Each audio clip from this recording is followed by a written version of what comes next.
আজ আমি তোমাদের সামনে নিয়ে চলে এসেছি একটা রান্নার ভিডিও। তো আমি আজকে রান্না করব হচ্ছে চিকেন।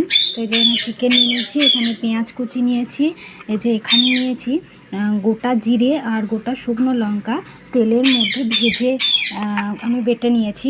তার মধ্যে এখানে নিয়েছি আদা রসুন পেস্ট, আর এখানে আলুগুলো কেটে নিয়েছি। তেল গরম করে নিয়েছি, এবার একে একে আলুগুলো এখানে ছেড়ে দেবো।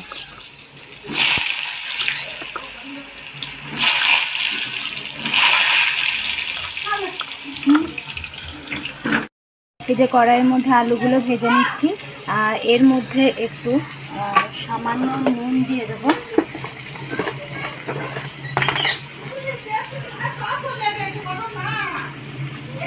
আর এখানে দিয়ে দেবো সামান্য হলুদ।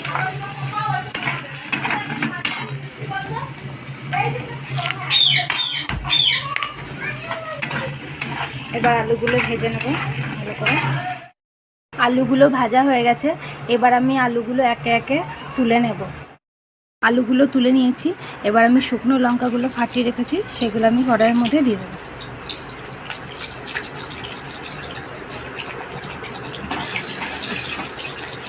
দিয়ে দেওয়ার পর এবার আমি পেঁয়াজ কুচিগুলো এর মধ্যে দিয়ে দেবো।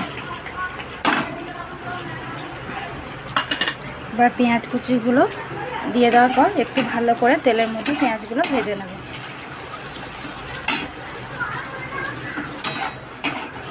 যতক্ষণ লাল না হবে ততক্ষণ এখানে মশলা দেওয়া যাবে না। পেঁয়াজগুলো লাল লাল করে ভাজা হয়ে গেছে, আমি এখানে এবার আদা রসুন যে পেস্টটা করে রেখেছি সেটা আমি এর মধ্যে দিয়ে দেবো।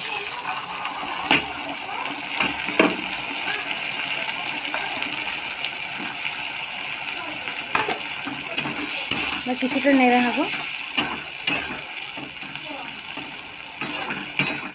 এবার এখানে যে গোটা জিরে আর শুকনো লঙ্কা ভেজে রেখে যেটা বেটেছি সেটা এবার এখানে দিয়ে দেবো।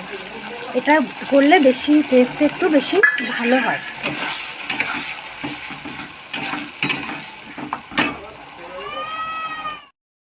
এরপর দিয়ে দেবো সামান্য নুন,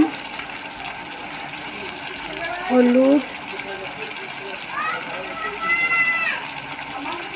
কাশ্মীরি লঙ্কা,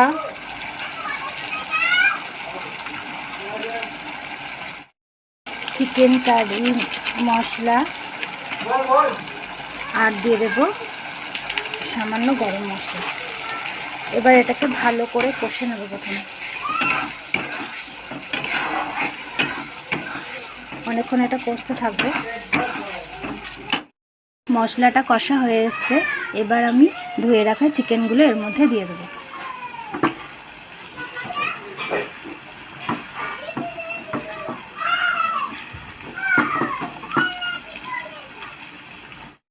সব দেওয়া হয়ে গেছে, এরপর আমি ভালো করে কড়াইয়ের মধ্যে এটা মিশিয়ে কষে নেব।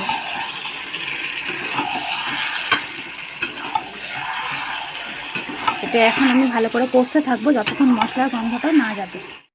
যে আমার চিকেন রেডি হয়ে গেছে, সিদ্ধ হয়ে গেছে, এবার আমি এটাকে নামিয়ে নেব।